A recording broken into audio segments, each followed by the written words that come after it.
साहेब पळाले, दीपक आबा पळाले. आशा होती कुठेतरी मन असं म्हणत होतं एवढा माटून साता आपल्याला खासदार म्हणून मिळणार आहे आणि या आपल्या तालुक्याचा दुष्काळ कायमचा संपल. काही तर लेकरा बाळाला आपल्या चांगलं काहीतरी मिळत, काय तर चांगलं घडून. साहेब आले, साहेब उभा राहिले नेहमीप्रमाणे. साहेब गोल गोल गोल गोल बोलले. साहेब निवडून आले, निघून गेले, दिल्लीला गेले, पुन्हा काही गावले नाहीत, कुठलं काम केलं.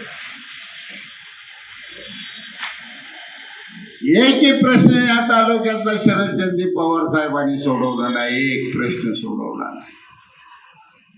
1000 वेळा निवेदनं दिली. बारामतीला जाऊन गाठीभेटी घेतल्या, मुंबईला जाऊन गाठीभेटी घेतल्या, दिल्ली जाऊन अनेक प्रश्न समोर मांडले. साहेब असं केल्यावर असं होतंय, असं केल्यावर असं होतं.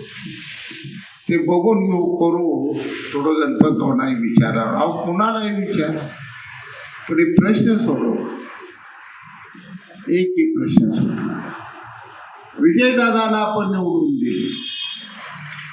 दुपारी 1 वाजता विजयदादा माझ्याकडे आले, 6 वाजता गेले आणि दार लावून मला एकट्यालाच कोंडलं. सगळ्या चिकमोल झाला माझ्या. आणि तू जोपर्यंत म्हणत नाही की दादाला पाठिंबा, पवार साहेब काही तिकीट देत नाही,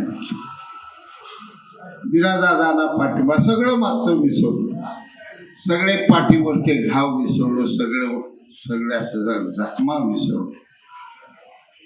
पण दादाला एक शब्द घेतला होता, अकलूजला माळशिरसला जे केलं काम त्याच्या 4 आणे जरी माझ्या तालुक्यात काम केलं तर आम्ही तुमचं काम केलेलं पार नाही भेटेल दादा.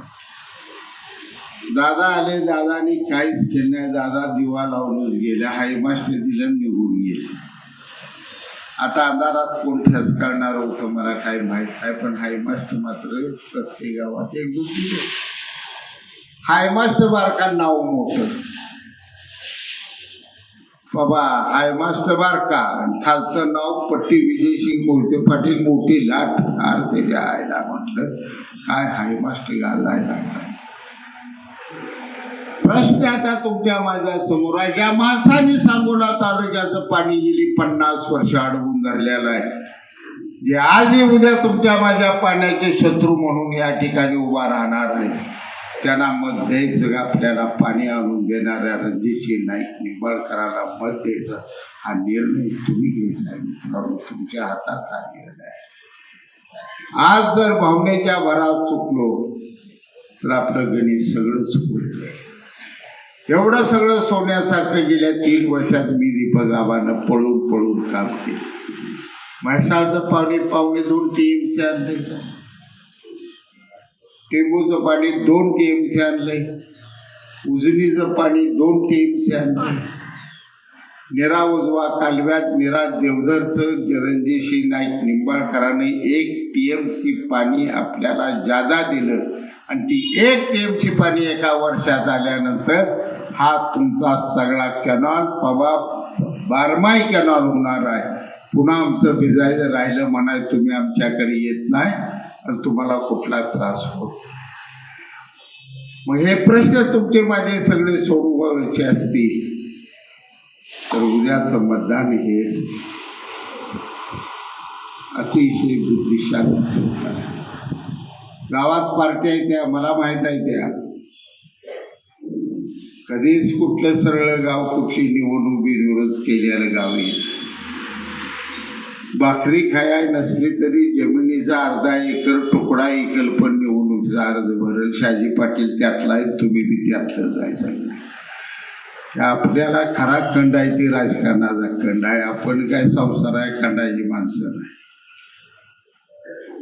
शेतकरी कामगार पक्षाला सुद्धा पाया पडतो. इथून विनंती करतो की उद्याचं मतदान आहे ते सांगोला तालुक्याच्या पाणी प्रश्नाचं मतदान आहे. तुम्ही सर्वांनी सुद्धा मन मोकळ्या मोठ्या मनानं मोठ्या दिलानं पार्ट्या पक्ष सगळं विसरू हे मतदान सांगोला तालुक्याच्या पाणी प्रश्नासाठी कमळाला मत देणं गरजेचं आहे. हे आव्हान या तालुक्याचा आमदार म्हणून मी करतोय. माझा शब्द ऐका. 93 सालापासूनची चळवळ आहे. मला ह्यात काय अभ्यास असेल, मला काही कळत असेल. एकच खासदार मला असा मिळाला म्हैसाच्या पाण्याच्या बैठकीला हजर आहे, टिंबूच्या पाण्याच्या बैठकीला हजर आहे, मग उजनीच्या पाण्याच्या बैठकीला हजर आहे. निरा देवधरचं 1 टीएमसी पाणी स्वतःच्या धरणात मला द्यायला हजर आहे. कुठलीही बैठक रणजितसिंह नाईक निंबाळकरनं सांगोला तालुक्याच्या पाणी प्रश्नाची चुकवली नाही. एक तर बैठक उजनीची, अधिवेशन मुंबईला दिल्लीला चालू असताना स्पेशल विमान 37 लाख रुपये भरून मुंबईत आले, बैठक केली आणि पुन्हा निघून गेले.